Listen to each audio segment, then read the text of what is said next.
Welcome back to another exciting episode Sanford സൊറബറ.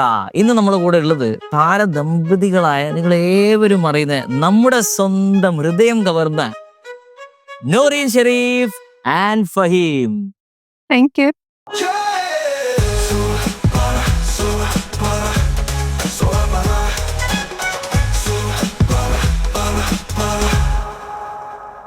അവ എല്ലാ ഗസ്റ്റുകളും ആദ്യം വന്നാൽ ഞാൻ മസ്റ്റ് ചോദിക്കുന്നത് സൊറബറ എന്താന്ന് നിങ്ങൾക്കറിയോ? പിന്നെ എന്താണ്? ചുമ്മാ ചായക്കടകളിലൊക്കെ പോയി വർത്തമാനം പറഞ്ഞിരിക്കുക. ആ ഒരു മൂഡാണ് അതെ. ഷോ എന്ന് എനിക്ക് മനസ്സിലായി. എക്സാക്ട്ലി. നമ്മൾ അത്യാവശ്യം സൊറയുടെ മെയിൻ main ആൾക്കാരാണ്. ആളുകളാണ്. അതുകൊണ്ട് കുഴപ്പമില്ല. നിങ്ങൾ രണ്ടുപേരും ആക്ച്വലി ഫുഡീസ് അല്ലേ? അതെ അതെ. പക്ഷെ കുറച്ച് ഞങ്ങള് അധികം. കുറച്ച് അല്ലേ? രാവിലെ കുറച്ചേ കഴിക്കുള്ളൂ. എന്നാലും ഉച്ചയ്ക്ക് കാരണം നമ്മൾ ഒന്നേ ഉച്ചയ്ക്ക് കഴിക്കാറുള്ളൂ. രാത്രിക്ക് നന്നായി കഴിക്കുന്നുണ്ട്. ഏതെങ്കിലും ഒരു നേരമെങ്കിലും നമ്മളൊന്ന് നമ്മള് സ്കിപ്പ് അതല്ല ചെയ്യണം. എന്റെ ശരിയായ രീതിയെന്ന് തോന്നുന്നു. പക്ഷെ ഞങ്ങള് ഇവിടെ വന്നതിന് ശേഷം അങ്ങനെയാണ്. ഞാൻ നിങ്ങൾക്ക് സീ ഫുഡ് ആണ് കൂടുതൽ ഇഷ്ടമല്ലേ? സീ ഫുഡ് ഭയങ്കര ഞാൻ ഇഷ്ടമാണ്.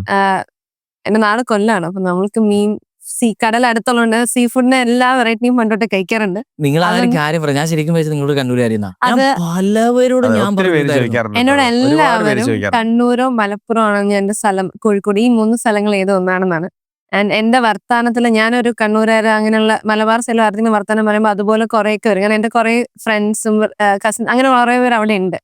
അപ്പൊ എല്ലാരും വിചാരിച്ചേക്കുന്നത് ഞാൻ ഇവിടെ ഉള്ളതാണെന്നാണ്. പക്ഷെ അവിടെ ഉള്ള ആളല്ല. ഞാൻ ശ്ശെ, കൊല്ലത്തുള്ള നമ്മുടെ കണ്ണൂരേറെ ഹൃദയം തകർത്തു നിങ്ങൾ. ഇപ്പൊ എല്ലാവർക്കും തെളിഞ്ഞു ഇത് കണ്ണൂര് കണ്ണൂരുകാരല്ല. അപ്പൊ ഫൈംബൈ എവിടെയാണ്? ഞാൻ ട്രിവാൻഡ്രം. ട്രിവാൻഡ്രം പ്രോപ്പർ. ഫൈംബൈ ഈ ഇരിക്കുന്ന ആളെ കുറിച്ച് ഞാൻ അധികം പറയേണ്ട ആവശ്യമൊന്നുമില്ല. 2-3 സിനിമ ഞാൻ ഒന്ന് 2 സിനിമ 2 സിനിമ അഭിനയിക്കുക മാത്രമല്ല, നിങ്ങളിപ്പം അതെ. എഴുത്തുണ്ടല്ലോ. എഴുതിയത് 2 സിനിമയാണ്. എഴുതി 2 നിങ്ങൾ ഈ എഴുത്തുകാരെ കുറിച്ച് എനിക്ക് എപ്പോഴും ഒരു എനിക്കൊരു ചിന്ത തന്നെ, അവനൊരു എഴുത്തുകാരായിട്ട് ഒരു ജുബ്ബയൊക്കെ ഇട്ട്. എനിക്ക് ചിത്രീകരിക്കാൻ പറ്റുന്നില്ല. അപ്പൊ നിങ്ങൾ ഈ എഴുതുമ്പോ നിങ്ങൾക്ക് ഒരു കുറച്ച് താടിയും ജുബ്ബ അല്ല, അത് വേണ്ടെങ്കിലും ഒരു സ്പേസും കാര്യങ്ങളൊക്കെ ഒന്ന് വേണ്ടേ? സത്യം പറഞ്ഞു അങ്ങനത്തെ സ്പേസും കാര്യങ്ങളൊക്കെ നമ്മൾ എടുത്ത് തന്നെയാണ് എഴുതുന്നത്. കല്യാണം കഴിഞ്ഞതിന് ശേഷം അതൊക്കെ ഞങ്ങൾ ഒരുമിച്ച് എഴുതിയത്. ആ, അപ്പൊ അതിലേക്ക് നമുക്ക് വരാം. അല്ലാ. അല്ല, ആദ്യത്തെ പടം ഞാൻ എഴുതിയത് എന്റെ അടുത്ത ഫ്രണ്ടായിരുന്നു ആഷിഖ് എന്ന് പറഞ്ഞിട്ട്. ആ. അപ്പൊ ഞങ്ങൾ രണ്ടുപേരോടാണ് എഴുതിയത്. ഓക്കെ. പിന്നെ അത് ജൂണിൽ ഞാൻ ആദ്യമായിട്ട് അഭിനയിച്ച സിനിമ ജൂണാണ്. അപ്പൊ ആ. അതേ ടീം അടുത്തൊരു സിനിമ ചെയ്യാൻ ഇരിക്കുമ്പോഴാണ് ഞങ്ങൾ ഇങ്ങനെ ഒരു സ്ക്രിപ്റ്റ് ഡിസ്കഷൻ വന്നതും. ആ. അപ്പൊ ഞാൻ അത് നമ്മൾ എഴുതാം, എന്റെ കൂടെ ആഷിഖ് ഉണ്ടായിരുന്നു. അപ്പൊ ഞങ്ങൾ രണ്ടുപേരും ഒരുമിച്ച് എഴുതാമെന്ന് അഹമ്മദ് കബീറാണ് ഡയറക്ട് ചെയ്ത സെയിം ജൂണിന് ശേഷം വരുന്ന പുള്ളിയുടെ സെക്കൻഡ് ഫിലിം. അപ്പൊ അങ്ങനെ ഞങ്ങൾ എല്ലാവരും ഇൻവോൾവ് ആയിട്ടുള്ള ഒരു പ്രോസസ് ആയിരുന്നു. അപ്പം അങ്ങനത്തെ ഒരു വർക്കിംഗ് പ്രോസസ്സിലാണ് നമ്മൾ കഥാകൃത്തുക്കളൊക്കെ ആയത്. അപ്പൊ ഫ്രണ്ട് ബേസ് ചെയ്തിട്ടാണ് നിങ്ങളുടെ കാര്യങ്ങൾ കുറെ അതെ അതെ അതെ അത് പോകുന്നത്. അതെ, അങ്ങനെയാണ്. അപ്പം ഇപ്പം അടുത്തൊരു പ്രൊജക്ട് ഞാൻ അറിഞ്ഞു നിങ്ങൾ നമ്മൾ രണ്ടുപേരും രണ്ടുപേരും എഴുതി. എഴുതുന്നത് ബബ്ബബ്ബ. ഏതാണ് പുള്ളിക്കാരുടെ റോൾ? എന്താണ്? വെറുതെ ക്രെഡിറ്റ് മാത്രമാണോ? അതല്ല. അല്ല, എനിക്ക് ഇപ്പം ഫാമിലുള്ള എക്സ്പീരിയൻസ് എനിക്ക് സിനിമയെക്കാളും ഞാൻ ബുക്കുകൾ ഭയങ്കര ഇഷ്ടപ്പെടുന്ന ആളാണ്. പക്ഷെ എനിക്ക് കഥ എഴുതാൻ ഇഷ്ടം. ഞാൻ കുറെ ഇങ്ങനെ ഷോർട്ട് സ്റ്റോറീസ് ബുക്സ് എഴുതാൻ എനിക്ക് അങ്ങനത്തെ ഒരു പ്ലാൻ ഉണ്ടായിരുന്നു. അവസാനം ലൈക്ക് നമ്മൾ രണ്ടുപേരും എങ്ങനെ ഇങ്ങനെ ജോയിൻ ആയി. യാദൃശ്ചികമായിട്ട് വന്നതാണ്. അതായത് ഞങ്ങള് വിനീത് ശ്രീനിവാസൻ നമ്മളെ ഭയങ്കര സപ്പോർട്ട് ചെയ്യുന്ന ഒരാളാണ്. എത്രയോ കാലമായിട്ട് നമ്മള് എപ്പോഴും ഭയങ്കര സപ്പോർട്ടീവ് ആയിട്ട് ഒരാളാണ്. അപ്പൊ പുള്ളി നമ്മുടെ അടുത്ത് ഇങ്ങനെ ഒരു സിനിമ ഒരുമിച്ച് നമുക്ക് ചെയ്യാം എന്നുള്ളൊരു ഓപ്പർച്യൂണിറ്റി തന്നിരുന്നു. അപ്പൊ ഡയറക്ട് ചെയ്യുന്നത് പുള്ളിയുടെ അസോസിയേറ്റ് ആണ്. അത് എന്റെ അടുത്ത സുഹൃത്താണ് ധനഞ്ജയ് ശങ്കർ. പുള്ളിയുടെ കൂടെ ഒത്തിരി സിനിമകൾ ധ്യാൻ ചേട്ടന്റെയും പുള്ളിയുടെ കൂടെ അസോസിയേറ്റ് ആയിട്ട് വർക്ക് ചെയ്ത ആളാണ്. അപ്പം നമുക്ക് അങ്ങനെ ഒരു ഓപ്പർച്യൂണിറ്റി തന്നിട്ട് ഞങ്ങൾ കഥ ഇല്ലാണ്ട് ഇങ്ങനെ നടക്കില്ലായിരുന്നു. ഞാനും ധനഞ്ജയ് ഡെയിലി ഇങ്ങനെ നടക്കും. അപ്പം ഞങ്ങൾ നൂറിനട്ടൊക്കെ മീറ്റ് ചെയ്ത് നമ്മൾ നമ്മളെല്ലാവരും വർത്താനം പറയും ഇതിനെ പറ്റിയിട്ട്. പക്ഷെ അപ്പം നമ്മളങ്ങനെ ഞങ്ങൾ വിചാരിക്കുന്നില്ല. ചിന്തിക്കുന്നില്ല. പക്ഷേ ഞാൻ എന്ത് കാര്യം നമ്മൾ ചെയ്യുമ്പോ എസ്പെഷ്യലി ദമ്പതികളാകുമ്പോ അതെ, പല അഭിപ്രായ വ്യത്യാസങ്ങൾ എന്തായാലും ഉണ്ടാവും. ഉണ്ടാവും. നല്ലൊക്കെ ഉണ്ട്. അത് സ്ക്രിപ്റ്റില്ല, അത് ഉറപ്പായിട്ടും. അത് ഇല്ലെങ്കിൽ പിന്നെ ജീവിതം ഇല്ല. അത് വേറൊരു കാര്യം. പക്ഷെ ഞാൻ ചോദിക്കുന്നത് സ്ക്രിപ്റ്റ് ഒക്കെ എഴുതുമ്പോ അഭിപ്രായ വ്യത്യാസങ്ങൾ എന്തായാലും. പിന്നെ അപ്പൊ എങ്ങനെ ഇതൊരു അല്ല, നമ്മൾ അതിന് അങ്ങനെ അതൊക്കെ വ്യത്യാസമായിട്ട് തന്നെ ധനഞ്ജയുള്ളതുകൊണ്ട് കുഴപ്പമില്ല. റൊമാൻസ് നിങ്ങളാണോ ചെയ്യുന്നത്, എഴുതുന്നത്? അങ്ങനെയൊക്കെയാണോ? അല്ല, എന്ന് വെച്ചാൽ ഞങ്ങളുടെ കൂടെ ഡയറക്ടർ നമ്മളെ അറിയാം. ഇത് അടിയായി കഴിഞ്ഞാൽ അതിങ്ങനെ പോകും. എങ്ങനെ ഹാൻഡിൽ ചെയ്യണമെന്ന് അപ്പൊ കൃത്യം അറിയുന്നതാണ്. ധനഞ്ജയുടെ ഒരു ബാലൻസിങ് ഉണ്ടായിരുന്നു അവിടെ. അതെ. പിന്നെ നമ്മൾ വർക്കായിട്ടും ലൈക്ക് അത് കഴിഞ്ഞാൽ അതിൽ ചിലപ്പോൾ നമ്മൾ രണ്ടുപേരും റൈറ്റേഴ്സ് രീതിയിൽ നിന്ന് തന്നെ അഭിപ്രായങ്ങൾ പറയും. മെച്യൂരിറ്റി ഒക്കെ അറ്റൻഡ് അതുണ്ട്. ചെയ്തു. അതൊക്കെ ഉണ്ട് അപ്പൊ നമുക്ക്. അത് നിങ്ങൾ 2 സ്ഥലത്ത് ലൈഫിലേക്ക് താമസിച്ചാണോ ചെയ്യുന്നത് ഇതൊക്കെ? ഇല്ല, ഒരുമിച്ച് ഒരുമിച്ചുണ്ടായിരുന്നു. എല്ലാവർക്കും നിങ്ങളെ അറിയുന്നത് ഞാൻ തോന്നുന്നു 2 കാര്യത്തിലാണ്. ഒന്ന് മുടി. ആ മുടി ഇപ്പൊ കാണാനില്ല. എത്തുന്നത് ഞാൻ ആലോചിക്കായിരുന്നു. അതെന്ത് പറ്റി? സീരീസ് ചെയ്തിട്ടുണ്ടായിരുന്നു ഒരു പ്ലാറ്റ്ഫോമിൽ. അപ്പോൾ അതിന് വേണ്ടിയിട്ട് നമ്മളെപ്പോഴും എന്നെ ഈ കേളി ഹെയറിലാണ് കാണുന്നത്. അപ്പോൾ ഒരു ടോട്ടൽ ട്രാൻസ്ഫോർമേഷൻ എന്ന രീതിയിൽ ഹെയർ ഞാൻ സ്ട്രെയിറ്റ് ചെയ്തിട്ടുണ്ടായിരുന്നു. പിന്നെ നമ്മൾ ഈ എഴുതുന്ന പടത്തില് ഞാനൊരു ചെറിയ സംഭവം ചെയ്യുന്നുണ്ട്. അപ്പം അതിനുവേണ്ടി ഞങ്ങൾ അതിന് വേണ്ടിയിട്ട് നമ്മൾ വെട്ടി. അപ്പൊ അങ്ങനെയാണ് ഷോർട്ട് ഹെയർ ആയത്. ഇപ്പൊ ആക്ച്വലി ചുരുണ്ട മുടി വരുന്നുണ്ട്. എന്നെ കാണുന്ന എല്ലാവരും എന്നോട് ഫസ്റ്റ് പറയുന്നൊരു കാര്യം ആ മുടിയായിരുന്നു ഇഷ്ടം എന്ന് പറയാം. ബട്ട് സ്റ്റിൽ എഗെയിൻ നിങ്ങൾ ആ ഒരു കാര്യത്തിലും അതേപോലെ നിങ്ങളുടെ ഡാൻസ് വൈബ്സിലാണ്. നിങ്ങൾ ഞാൻ സ്കൂൾ തൊട്ടേ ഞാൻ ഡാൻസ് പരിപാടിക്ക് പോവാറുണ്ട്. ഇല്ല, ഞാന് ഡാൻസ് ആണ് എനിക്ക് ഏറ്റവും ഇഷ്ടം. അത് ഇപ്പോഴും ഞാൻ അങ്ങനെ പ്രൊഫഷണൽ പഠിച്ച ഒരാളൊന്നുമല്ല. ഞാൻ ഇപ്പോഴാണ് പിന്നെയും എന്തെങ്കിലും സ്റ്റൈൽസ് ഒക്കെ പഠിക്കാൻ പോകുന്നത്. പണ്ട് അങ്ങനത്തെ ഒരു ഇതെനിക്ക് ഉണ്ടായിരുന്നില്ല. ഞാൻ ക്ലാസിക്കൽ ഡാൻസ് കുറച്ച് നാൾ പഠിക്കാൻ പോയെന്നേ ഉള്ളൂ. പിന്നെ ഞാൻ ബാക്ക്ഗ്രൗണ്ട് ഡാൻസർ ആയിരുന്നു സെറീനൻസ് ടീമിൽ, സജ്ന നജാമിന്റെ. അപ്പം എനിക്ക് സിനിമ ഇഷ്ടമാണ്. അപ്പോൾ അവിടുന്ന് ഇങ്ങനെ സ്റ്റെപ്പ് ബൈ സ്റ്റെപ്പ് വന്നു. മോഡലിംഗ് ചെയ്തു കുറച്ച് നാള്. അങ്ങനെ മിസ് കേരള ഫിറ്റ്നസ് ഒക്കെ ആയി 2017. അത് കഴിഞ്ഞിട്ടാണ് എനിക്ക് സിനിമയിലേക്കുള്ള ഓഡിഷൻ കിട്ടണത്. അങ്ങനെ ഇവിടെ ഞാൻ എത്തില്ല. തോന്നുന്നു ഒരു കാലത്ത് നിങ്ങളുടെ ഫാമിലി പോലും നിങ്ങൾ ഞാൻ- ഡിപ്പെൻഡ് ചെയ്ത ആ ഒരു സാഹചര്യം. എനിക്ക് എന്റെ ഫാമിലിയും പ്രൗഡാണ്, ഞാനും പ്രൗഡാണ്. ലൈക്ക് എനിക്ക് അങ്ങനെ ഒരു തിരിച്ച് ചെയ്യാൻ പറ്റി എന്നുള്ളത്. ലൈക്ക് നമ്മൾ ഡൗൺ ആയി പോകുന്ന സമയത്ത് എനിക്ക് ഇപ്പുറത്ത് ഇങ്ങനെ ഒരു ഓപ്പർച്യൂണിറ്റി ഉള്ളത് കൊണ്ടായിരിക്കാം എനിക്ക് തിരിച്ച് എന്റെ ഫാമിലിനെ എന്റെ കൂടെ കൊണ്ടുവരാൻ പറ്റിയതൊക്കെ. സമൂഹത്തില് ഈ ഒരു എല്ലാ ചുമതലയും ആണുങ്ങളുടെ മാത്രമല്ല, നിങ്ങളത് ഏറ്റെടുത്ത് ഒരു അല്ല, അത് എനിക്ക് താങ്ക്സ് പറയാനുള്ള എന്റെ ഉമ്മാനോടും വാപ്പാനോടും. കാരണം ആ ചെറുതിലെ എന്റെ ഇത്താക്കും നമ്മളുടെ അഭിപ്രായങ്ങളും പറയാനാണെങ്കിലും നമുക്ക് ഇഷ്ടമുള്ള കാര്യങ്ങൾ ചെയ്യാനാണെങ്കിലും രണ്ടുപേരും, വാപ്പായും ആ സ്പേസ് തന്നിട്ടുണ്ട്, ഉമ്മായും ആ സ്പേസ് തന്നിട്ടുണ്ട്. അപ്പൊ അത് നമ്മളെ കുറെയൊക്കെ സ്ട്രോങ് ആക്കിയിട്ടുണ്ട്. ഇപ്പൊ കുറെ പേരോട് ചോദിക്കാറുണ്ട് കല്യാണം കഴിഞ്ഞിട്ട് അഭിനയിക്കോ, കല്യാണം കഴിഞ്ഞില്ല. എനിക്ക് ആ വ്യത്യാസം തോന്നിയിട്ടില്ല. അതിന് എനിക്ക് താങ്ക്സ് പറയാനുള്ളത് ഫൈമിന്റെ പേരൻസിനോടാണ്, ഫൈമിനേക്കാളും. കാരണം നമ്മൾക്ക് ആ ഒരു, എനിക്ക് എന്റെ വീട് പോലെ തന്നെ വന്ന് കാണാൻ പറ്റുന്ന ഒരു വീടാണ് ഫൈമിന്റെ അവിടെ ഉള്ളത്. നമ്മൾ എങ്ങനെയാണോ അങ്ങനെ തന്നെ അക്സെപ്റ്റ് ചെയ്യാൻ ആളുകൾ ആക്ച്വലി ഉണ്ട്. അപ്പൊ അതില് ഞാൻ ഭയങ്കര ബ്ലസ്ഡ് ആണ്. ഇതിന്റെ ഇടയിൽ നിങ്ങൾക്ക് മധുരം തന്ന് നിങ്ങളോട് സൈഡാക്കിയിട്ടാ എന്നെ കുറിച്ച് ഇന്നേനി ഒന്നും പറഞ്ഞു നിങ്ങൾക്ക് മധുരം തന്ന അവിടെ ഇരുത്തി. അടുത്ത ചോദ്യം ക്യാൻസൽ ചെയ്യേണ്ടി വരുമല്ലോ അല്ലേ? ഇനി പറ, എന്നെ പറ്റി പറ. നിങ്ങൾ രണ്ടുപേരും ഒരു അങ്ങോട്ടും ഇങ്ങോട്ടും അറിയാൻ തുടങ്ങിയിട്ട് എത്ര നാളായി? 3-4 years. 4 years മേലെ. നമുക്ക് അറിയാം. ഇത് ഇതേപോലെ പടത്തിന്റെ ഒരു പടം അല്ലാതെ നമുക്ക് കോമൺ ഫ്രണ്ട്സ് ഉണ്ടായിരുന്നു. കോമൺ ഫ്രണ്ട്സ് ഒത്തിരി പേരുണ്ട് ഞങ്ങൾക്ക്. അപ്പൊ അങ്ങനെ അറിയാം ഞങ്ങൾക്ക്. അങ്ങനെ ഭയങ്കര ക്ലോസ് എന്തിനാണ് ഫ്രണ്ട്സ് വീണത്? പറഞ്ഞു നമ്മളാരും പറയില്ല, ആരോട് ഇത് cut ചെയ്യണേ. നമ്മളാരും പറയില്ല. നമുക്ക് പറ്റുന്ന ആളാണെന്ന് തോന്നി. അപ്പൊ കുഴപ്പമില്ല. അതേ പറഞ്ഞ മെയിൻ ആണ്. നമ്മള് വർത്താനം വർത്താനം പറയുന്നതിലൊക്കെ ഈ ഞാൻ സൊറ പറയുന്നുണ്ടെങ്കിൽ പറയാം. എത്ര നേരം വേണമെങ്കിലും നമ്മൾ സംസാരിക്കാൻ തയ്യാറാണ്. ഫസ്റ്റ് ആദ്യമായിട്ട് നിങ്ങൾ പുള്ളിക്കാരിയെ അങ്ങോട്ടാണോ ഇങ്ങോട്ടാണോ? അങ്ങോട്ടായിരിക്കും സ്വാഭാവികമായിട്ട് അങ്ങോട്ടേ. അങ്ങോട്ടാ എനിക്ക് സമ്മതിക്കണ്ടായിരുന്നു. പുള്ളിക്കാരി ഒന്നും പറയാൻ വേറെ ഒന്ന് രണ്ട് ഇന്റർവ്യൂ പറഞ്ഞിട്ടുണ്ട്, ഇനി മാറ്റാൻ പറ്റില്ല. പറയാൻ പറ്റുമോ ആലോചിക്കും. ഞാൻ തോന്നുന്നു അഡാർ ലവിന്റെ ഞാൻ മൂവി റിലീസിന് ശേഷമാണ് ഞാൻ തോന്നുന്നു നിങ്ങൾക്ക് ഒരു പാൻ ഇന്ത്യ ഒരു അതാ സ്റ്റാർഡം നിങ്ങളെ. അതെ, എനിക്ക് മാത്രമല്ല ലക്ഷ്മി ആ പടത്തിലുള്ള എല്ലാവർക്കും ഹെൽപ്പ് ആയിട്ടുണ്ട്. ലൈക്ക് എനിക്കൊന്ന് അഡാർ ലവിന് ശേഷം എനിക്കൊന്നിപ്പോ 5-6 years ആവാറായി, 5 years ആയി. അപ്പം അതിനുശേഷം ഒരു ഭീകരമായ ഒരു പ്രോജക്റ്റിൽ ഞാൻ ഇതുവരെ പാർട്ടായിട്ടില്ല. ഞാൻ 1-2 സിനിമകൾ ചെയ്തിട്ടുണ്ട്. അപ്പൊ അത് ലൈക്ക് ഓക്കെ അഭിനയിച്ചു, നമ്മൾ വിചാരിക്കുന്ന രീതിയിലേക്ക് അത് എനിക്ക് കൺവേർട്ട് ആയിട്ടും ഇല്ല. ബട്ട് സ്റ്റിൽ ഇപ്പോഴും ഇപ്പൊ ഇവിടെ വരുമ്പോഴായിക്കോട്ടെ അല്ലെങ്കിൽ നാട്ടിൽ എന്തെങ്കിലും പരിപാടിക്ക് പോകുമ്പോഴായിക്കോട്ടെ എല്ലാരും എന്നെ ഫേസ് മനസ്സിലാക്കുന്ന ആ ഒരു സിനിമയെന്നാണ്. ഞങ്ങൾ രണ്ടുപേരുടെ ആദ്യത്തെ സിനിമ ഇറങ്ങുന്നത് ഒരു ദിവസത്തെ ഞാൻ വ്യത്യാസം ജൂണിൽ അഭിനയിക്ക്, ജൂൺ ഇറങ്ങി, ഇവരുടെ അതാ അഡാർ ലവ് ഇറങ്ങി. ഇറങ്ങി. രണ്ടും അത് ഒരു ദിവസം വ്യത്യാസത്തിലാണ് റിലീസാവുന്നത്.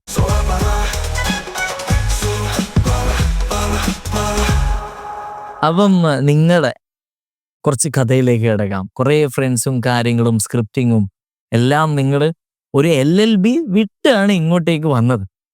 അത് ശരിയാവില്ല എന്ന് തോന്നി. അപ്പൊ അല്ല, ഞാൻ അത് കഴിഞ്ഞിട്ട് ഇന്റേൺഷിപ്സും അങ്ങനെയൊക്കെ ചെയ്ത് നോക്കി. എനിക്ക് അത് വർക്കാവും. പിന്നെ മനസ്സിവിടെയായിരുന്നു. അപ്പൊ പിന്നെ എന്റെ വീട്ടിലൊന്നും അങ്ങനെ പെട്ടെന്ന് സിനിമ എന്നൊക്കെ പറയാൻ പറ്റുന്നില്ല. ഇവിടെ ആയിരുന്നു ഇവർ പറഞ്ഞ ഇവിടെ മീൻസ് സിനിമയിലായിരുന്നു. അപ്പൊ അതുകൊണ്ട് ഷോർട്ട് ഫിലിം അങ്ങനെയൊക്കെ ചെയ്യുമ്പോഴും, പക്ഷെ എനിക്ക് വീട്ടിലൊന്നും പെട്ടെന്ന് പറഞ്ഞിങ്ങനെ സിനിമ എന്നൊക്കെ പറഞ്ഞ അങ്ങനെ സിനിമ കാണുന്നല്ലാതെ നമുക്ക് ഒരു സിനിമയിലേക്കൊക്കെ ഒരാൾ പോവാ അങ്ങനെ ഒന്നും മനസ്സിലാക്കാൻ പറ്റുന്ന അങ്ങനൊന്നും അല്ല. എന്റെ ഫാമിലി കാര്യങ്ങളൊന്നും അങ്ങനെ അല്ല.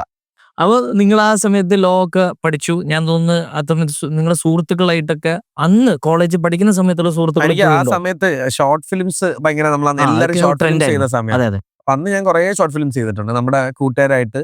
ട്രിവാൻഡ്രത്ത് എനിക്ക് അങ്ങനെ ഒരു കുറച്ച് കൂട്ടുകാരും എല്ലാവരും ഒന്ന് സിനിമയിൽ ഓരോരോ സൈഡിലുണ്ട്. കറക്റ്റ് ആയിട്ട് പ്ലേസ് ആവാൻ പറ്റി. അവരിപ്പോഴും ഉണ്ടോ പിന്നെ ഫ്രണ്ട്സ് ഒക്കെ നമ്മളെല്ലാവരും ഒരുമിച്ചുള്ള ഇപ്പോഴും നമ്മൾ ഒരുമിച്ച് തന്നെയാണ്. ഇപ്പൊ എന്റെ ഏറ്റവും അടുത്ത ഫ്രണ്ട് നിമിഷ് എന്ന് പറഞ്ഞൊരു ഫ്രണ്ട്, ഞാൻ നിമിഷ് അമിത്, ഞങ്ങൾ മൂന്നുപേരായിരുന്നു മെയിൻലി ചെയ്തിരുന്നത്. അതിൽ നിമിഷ് ഇപ്പം സിനിമറ്റോഗ്രാഫർ ആണ്. അവനാണ് നമ്മുടെ കൊത്ത കിങ് ഓഫ് കത്ത, കുറുപ്പ് അതൊക്കെ ക്യാമറ ചെയ്തവനാണ്. അപ്പൊ അമിത് ഇപ്പൊ നമ്മുടെ വാഴ എന്ന് പറഞ്ഞ സിനിമയിൽ അഭിനയിച്ചു. അങ്ങനെ ഓരോരുത്തരും നമ്മൾ ഓരോ ഇതായിട്ട് വന്നു. ലാസ്റ്റ് ഫൈനലി ഞങ്ങൾ എല്ലാവരും ലാൻഡായി. അപ്പൊ നമുക്ക് അന്ന് ഭയങ്കര ദൂരം ഉണ്ടായിരുന്ന ഒരു സ്ഥലത്താണ് നമ്മൾ ആക്ച്വലി ഇപ്പം വന്നത്. നിങ്ങൾ ശരിക്കും നിങ്ങളുടെ ക്യാരക്ടർ ഇങ്ങനെ തന്നെയാണോ? വളരെ നിഷ്കളങ്കത, ഒരു എന്തെങ്കിലും ഒരു റൗഡിസം എന്തെങ്കിലും അങ്ങനത്തെ ക്യാരക്ടർ ഉണ്ടോ? ഇല്ല, മുടിയൊക്കെ ഇങ്ങനെ നമ്മള് അല്ല, അതിപ്പോ നമ്മുടെ പടത്തിന് അങ്ങനെ അഭിനയിക്കുന്നത് ഒന്നും ഇല്ല. അത് ഈ മുടി ഞാനുമായിട്ട് ആക്ച്വൽ കണക്ഷൻ ഇല്ല. ഇത് ഞങ്ങളെ പടത്തിന് വേണ്ടിയിട്ടാ. ഞാൻ ശരിക്കും ഈ മുടിയൊക്കെ വെട്ടിയിട്ടുള്ള ആളാ. അത് ഞാൻ നിങ്ങളോട് ഒരു ചോദ്യം ഞാൻ വെച്ചത് എന്ന് വെച്ചാൽ, നിങ്ങൾ ഇനോഗ്രേഷൻ പരിപാടി ഇപ്പൊ കുറഞ്ഞു. ഇത് കുറയാൻ കാരണം നിങ്ങൾ മൂക്കൊരു പ്രാവശ്യം ഇടിച്ചു പൊളിച്ചിരുന്നു. അതിന് ശേഷമാണ് ചോദിക്കാൻ വേണ്ടി. ഇല്ല അതെന്താ പറ്റിയെന്ന് വെച്ചാ, അന്ന് പരിപാടി കുറെ ആളൊക്കെ കൂടിയിട്ട് കുറച്ച് സീൻ ഉണ്ടായിരുന്നു. അപ്പം എന്നെ കൊണ്ട് പുറത്തേക്ക് ഇറങ്ങിയപ്പോ നമ്മുടെ കൂടെയുള്ള ആൽബം നമ്മള് ഇങ്ങനെ തിങ്ങി സ്റ്റേജിലേക്ക് എത്താൻ പറ്റുന്നുണ്ടായിരുന്നു. അപ്പം ആ പുള്ളീനെ ആരോ തള്ളി പുള്ളീന്റെ കൈ വന്ന് എന്റെ മൂക്കിൽ. അപ്പൊ എനിക്ക് ആ സമയത്ത് അറിയില്ല. ആളുടെ തലേന്നെ അടിച്ചു അപ്പൊ എനിക്ക് അറിയില്ല എവിടുന്ന് ഐഡി കൊണ്ടേന്ന്. അപ്പൊ അത് അങ്ങനെ സംഭവിച്ചിട്ടുണ്ട്. ഇപ്പോഴും ഞാൻ ഇടയ്ക്ക് ഇങ്ങനെ യൂട്യൂബിൽ പോകുമ്പോൾ ആ വീഡിയോ ഞാൻ പെട്ടെന്ന് സ്ക്രോൾ ചെയ്തോളൂ. പക്ഷെ നിങ്ങൾ ഇപ്പൊ കൂടുതലായി നിരന്തരമായിട്ട് യു എയിൽ വരുന്നുണ്ട്. അപ്പൊ നിങ്ങൾക്ക് യു എനെ കുറിച്ച് എന്താണ് പറയാനുള്ളത്? അല്ല, എനിക്ക് ഭയങ്കര സന്തോഷമുള്ള സന്തോഷമുള്ള കാര്യം. കാരണം ഇപ്പം വെസ്റ്റ് അബുദാബി ആയിക്കോട്ടെ, അറേബ്യ ആയിക്കോട്ടെ, ഇതിന്റെയൊക്കെ സൗത്ത് എന്നുള്ളൊരു ഫസ്റ്റ് ഫേസ് ആയിട്ട് വരാൻ പറ്റിയതിൽ ഞാൻ ഭയങ്കര ഹാപ്പിയാണ്. അതെങ്ങനെ കറങ്ങിത്തിരിഞ്ഞ് എനിക്ക് വന്നത് എനിക്ക് ഇപ്പോഴും, നമ്മൾ ചില സമയത്ത് അറിയുമല്ലോ, നമ്മൾ പ്രതീക്ഷിക്കാത്ത കുറെ കാര്യങ്ങൾ, ചില കാര്യങ്ങൾ നമുക്ക് വിട്ടുപോകുമ്പോൾ ചില കാര്യങ്ങൾ നല്ലത് വരുന്നു. അങ്ങനെ കിട്ടിയൊരു സംഭവമാണ്. ഇപ്പം കഴിഞ്ഞ ലാസ്റ്റ് ഇയർ ടോക്കിയോയിൽ ഒളിമ്പിക്സ് നടന്നപ്പോൾ കൊക്കോകോള ആയിട്ട് എനിക്ക് അസോസിയേറ്റ് ചെയ്യാൻ പറ്റും. അതും സൗത്തിലുള്ള ഫസ്റ്റ് ഫേസ് ആയിട്ട് ഞാനാണ് പോയത്. അപ്പം ഇതൊക്കെ എനിക്ക് ഭയങ്കര ഹാപ്പിനെസ് തരുന്ന കുറച്ച്. ഞങ്ങളുടെ ഗ്രൂപ്പിലൊക്കെ ഇടുമായിരുന്നു അല്ലേ, ഞങ്ങളുടെ ഫ്രണ്ട്സ് ഗ്രൂപ്പിലൊക്കെ ഇടും. ഒളിമ്പിക്സിന്റെ പേജിൽ നിന്ന് ഇവളുടെ സ്റ്റോറി ഷെയർ ചെയ്ത് നൂറിങ്ങനെ ഇട്ടിട്ട് മറ്റേ സ്റ്റിക്കർ പിന്നെ നമ്മുടെ സലീം കുമാർ ചേട്ടൻ്റെ ഒരു ഇതുണ്ടല്ലോ, ഉദയനാണ് തന്റെ പുള്ളി മറ്റേ ഇരിക്കുമല്ലോ ഇങ്ങനെ രണ്ട് സൈഡ് നോക്കി.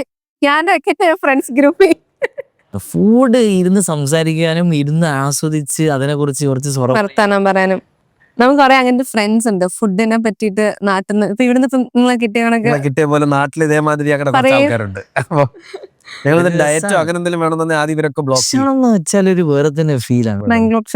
ഞങ്ങളെ ബാംഗ്ലൂർക്കൊക്കെ പോകുന്ന ലോങ് ഡ്രൈവ് ഒക്കെയാണ് നമുക്ക് ഭയങ്കര മെമ്മറബിൾ. ഞങ്ങളത് കുറെ ഞങ്ങള് നോക്കി ഒരുപാട് പേരോട് ചോദിച്ച് ഞങ്ങള് ഫുഡ് സ്റ്റോപ്സ് ഇടും കൃത്യമായിട്ട്. നമുക്ക് കഴിക്കാൻ പറ്റും, അത് നമ്മൾ പ്ലാൻ ചെയ്തിട്ട് ഇറങ്ങും. ബേസിക്കലി അതാണ് ഞങ്ങളുടെ ഒരു മോട്ടീവ്. അതാണ്. അല്ല, അതെന്നെ മൂഡ് ഭയങ്കരമായിട്ട് കൂട്ടും. അപ്പൊ അടുത്ത ഞങ്ങൾ ഇങ്ങനെ റെഡി ആണല്ലോ. ഞങ്ങളുടെ ഡേറ്റ് കോളും ഡ്രൈവ് ആണ്. ബാംഗ്ലൂർ സൈഡിലാണ് കൂടുതൽ പോകാറല്ലേ. ചെന്നൈയും ഭയങ്കര അവിടുത്തെ ഫുഡ് ഭയങ്കര ഇഷ്ടമാണ്. ചെന്നൈയിലുള്ള ഞാൻ ബിരിയാണിയാണ്. എനിക്ക് Maggi and coffee, filter coffee, Maggi. എനിക്ക് SS ഹൈദരാബാദ് ഇഷ്ടമാണ്. പിന്നെ നമ്മുടെ യാ മൊയ്തീൻ. എനിക്ക് ബിരിയാണി, നമ്മുടെ നാട്ടിലെ ബിരിയാണി ഇഷ്ടം. എനിക്ക് പക്ഷേ ഈ തമിഴ് ബിരിയാണി കൊണ്ട് ഞാൻ വലിയ ഫാൻ അല്ല. കാരണം എനിക്ക് അത്ര എനിക്ക് നാട്ടിലെ ബിരിയാണി കുറച്ചുകൂടി ഇഷ്ടം. ഈ കൊല്ലത്ത് നമുക്കൊരു കല്യാണ ബിരിയാണി കിട്ടും മട്ടന്റെ, അതും എനിക്ക് ഇഷ്ടമാണ്. പിന്നെ ഇവിടെ എനിക്കിഷ്ടം ഈ കോഫിയും നല്ല മാഗി കിട്ടും ചൂടോടെ കഴിക്കാന്. ചെന്നൈയില് നമ്മളെല്ലാ മിക്ക കടകളിലും പോയി ബോർഡർ ചിക്കൻ ഒക്കെ ബോർഡർ ചിക്കൻ. അതേപോലെ മധുരയിൽ നിന്ന് നിങ്ങളുടെ അവിടുത്തെ ഒരു ചന്ദ്രേട്ടൻ മെസ് ഉണ്ട്, ചന്ദ്രൻ മെസ്സിലെ മധുരൈ ബിരിയാണി ഇലയിലിട്ട് നിങ്ങളൊന്ന് കഴിക്കണം. അതുപോലെ പിന്നെ വളർമതി മെസ്സിലെ കോയമ്പത്തൂരായപ്പോ ഞങ്ങൾ ഷൂട്ട് ചെയ്തത്. ഞങ്ങളുടെ സിനിമ ഇപ്പൊ അവിടെ 50 days ഉണ്ടായിരുന്നു. വിനീതേട്ടനും കൊണ്ട് അതിന്റെ ആളാണല്ലോ. അപ്പൊ ഇപ്പൊ നിങ്ങൾ എങ്ങനെ നിങ്ങളുടെ കരിയറും മാരേജും ആയിട്ട്? ഇപ്പൊ ഞങ്ങള് കല്യാണം കഴിഞ്ഞ പാടെ ഞങ്ങൾക്ക് ആക്ച്വലി ഞങ്ങളുടെ സിനിമയുടെ കാര്യങ്ങള്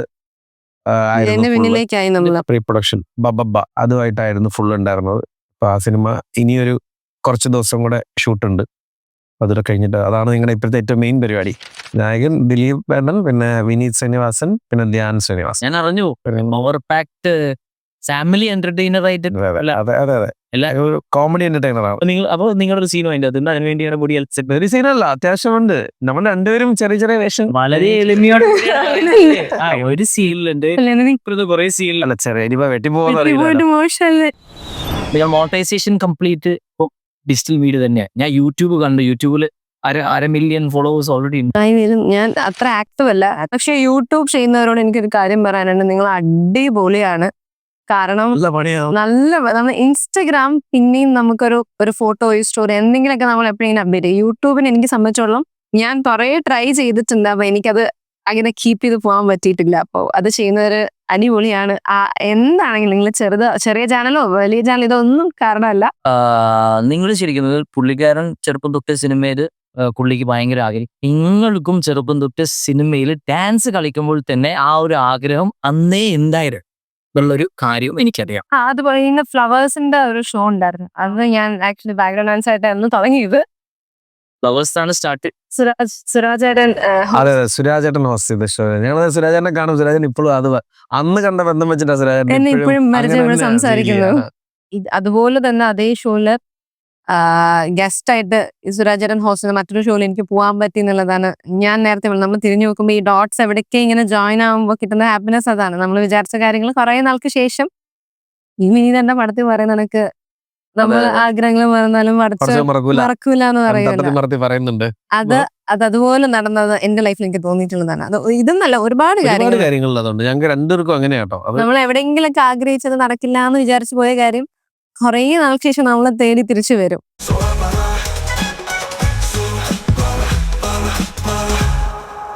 അപ്പൊ ഇത്രയും നേരം എനിക്ക് എനർജി ഒന്നും ഞാൻ തിരിച്ചൊരു എനർജി കൊടുക്കണ്ടേ. സോ നമ്മുടെ അടുത്ത റൗണ്ടാണ് ബാക്ക് ടു സ്കൂൾ റൗണ്ട്. ഒരു ബാഗ് നിങ്ങൾക്ക്, ഒരു ബാഗ് നിങ്ങൾക്ക് ഇപ്പം സ്കൂളൊന്നും മറന്നു പോരും, എപ്പോഴും ഓർമ്മ ആണ്. ഞാൻ കുറച്ച് ക്വസ്റ്റ്യൻസ് ഞാൻ ചോദിക്കും. ആരാണ് ഉത്തരം തെറ്റുന്നതും ആരാ ഉത്തരം പറയാത്തതും നിങ്ങൾക്ക് ഇതിൻ്റെ അകത്തൊരു ബുക്ക് നമ്മൾ വെക്കും. അങ്ങനെ നമ്മളെ ആദ്യത്തെ ക്വസ്റ്റ്യനിലേക്ക് നമ്മൾ കിടക്കുകയാണ്. So the first question is capital of USA.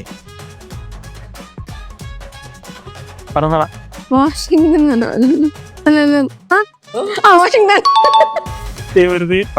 നല്ലല്ലേ ബുക്ക് ചെയ്യാൻ പഠിക്കാ. വെറുതെ പിടിച്ചിട്ട് മാത്രം കാര്യമില്ല. പിടിച്ചു. ഇനി ബുക്ക് കൂടുവോ? അങ്ങനെയാണോ? അടുത്ത പറയുക. ഇനി അടുത്ത question. Capital of Saudi. Jeddah. Riyadh ഞാൻ ഉദ്ദേശിച്ചത്. കുറച്ച് നേരെ പിടിച്ചോ, എന്നാലും നിങ്ങൾ അറിയും. അടുത്ത ചോദ്യം വളരെ സിമ്പിൾ ആണ്. എല്ലാ ക്യാപിറ്റലാ. 1 കിലോമീറ്റർ എത്ര മീറ്റേഴ്സ് ആണ്? 1000. ബുക്ക് വരൂ പെട്ടെന്ന്. ഞാൻ ഈ രാജ്യങ്ങളെ കുറിച്ച് പിന്നോട്ടാ. ബാക്കിയൊക്കെ ഓക്കെ. ഞാൻ മാത്സിൽ കുറച്ച് പുറത്ത് പിടിച്ചു. കേരളത്തിൽ എത്ര ജില്ലകളുണ്ട്? 14. ഞാനും പറഞ്ഞോ. 14 ആവശ്യം. ഞാൻ ഫസ്റ്റ് പറഞ്ഞു. ഫസ്റ്റ് ഞാനാ പറഞ്ഞത്. ഞാനല്ലേ പറഞ്ഞേ. അല്ലല്ല, നീ പറഞ്ഞു ഞാൻ പറഞ്ഞു. എനിക്ക് നല്ല ആഗ്രഹമുണ്ട് നിങ്ങൾ സപ്പോർട്ട് ചെയ്യണം. ഇത് കണ്ടിട്ട് എനിക്ക് തന്നെ വിഷമാന്ന് വെച്ചാൽ എന്ത് ചെയ്യാനാ. വളരെ സിമ്പിൾ ക്വസ്റ്റ്യൻ ആണ്. ഇന്ത്യക്ക് സ്വാതന്ത്ര്യം കിട്ടിയ വർഷം 1947. ഒരുമിച്ചാ പറഞ്ഞത്. സംഗതി എന്ന് വെച്ചാൽ ഇത് ഒരുമിച്ചാണ് നടന്നത്. അപ്പൊ അങ്ങനെ ഒരു സാഹചര്യം തയ്യാണ്. അപ്പൊ ഈ ഇതിന്റെ വിധി വന്നിരിക്കുന്നു. പെർഫ്യൂമിന്റെ പെർഫ്യൂം. കൺഗ്രാറ്റുലേഷൻസ്. ഇനി അടുത്ത് നമ്മളെ ബസർ റൗണ്ട് ആണ്. GK type questions. അപ്പൊ നമുക്ക് തുടങ്ങാം. കാണാനൊരു ലുക്കില്ലെന്നുള്ളൂ, ഭയങ്കര ബുദ്ധിയാ. Is a dialogue from which movie? കാണാനൊരു ലുക്കില്ലെന്നുള്ളൂ. യെസ്.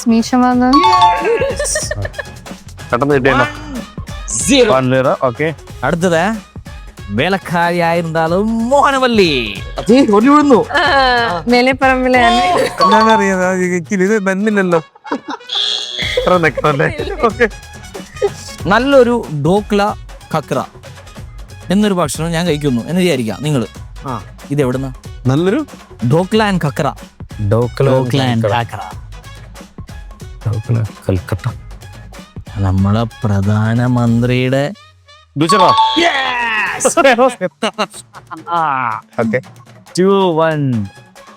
മനുഷ്യൻ was which artist first successful single? മനുഷ്യൻ ഒരു ആർട്ടിസ്റ്റിന്റെ സിംഗിൾ ആണത്. ഒരു ക്ലൂ തരോ? സർ തീപ്പൊരിയാണ് തീപ്പൊരി. എല്ലാ പയ്യന്മാരുടെ ഒരു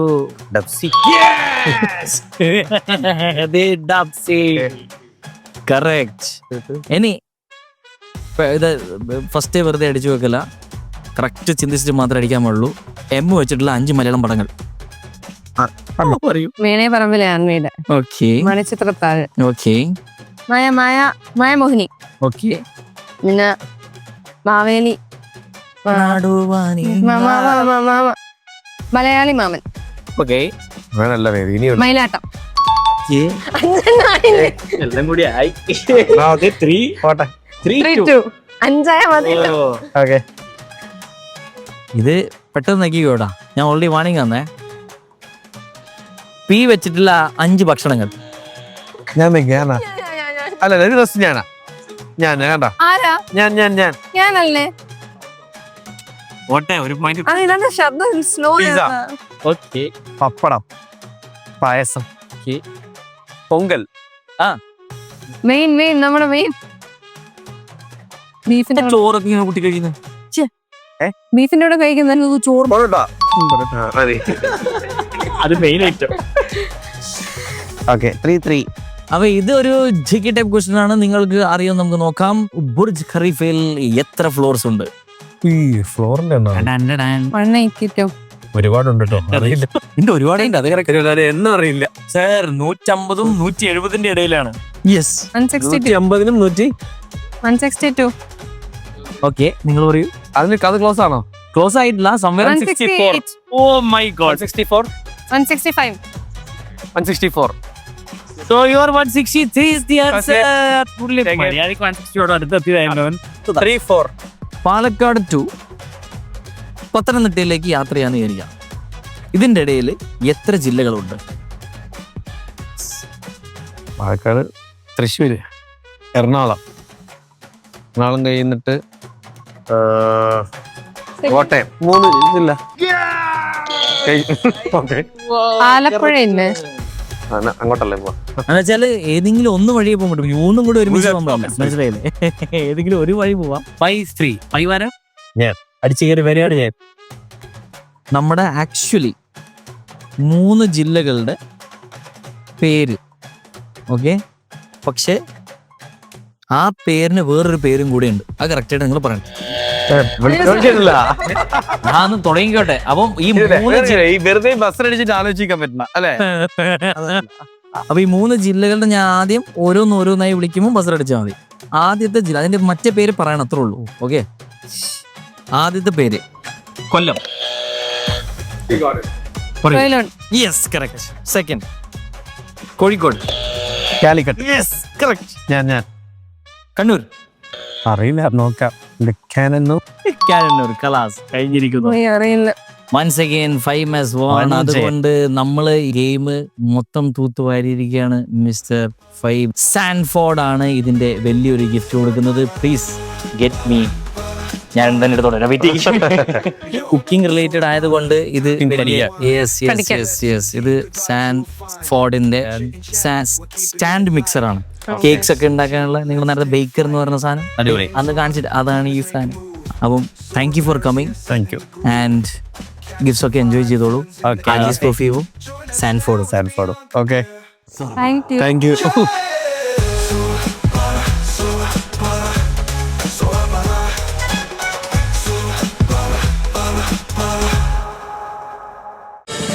ഫ്ലവേഴ്സ് ഒരുക്കുന്ന കാഴ്ച വസന്തം യൂട്യൂബിൽ പ്രേക്ഷകർക്ക് ലൈവായി കാണാം.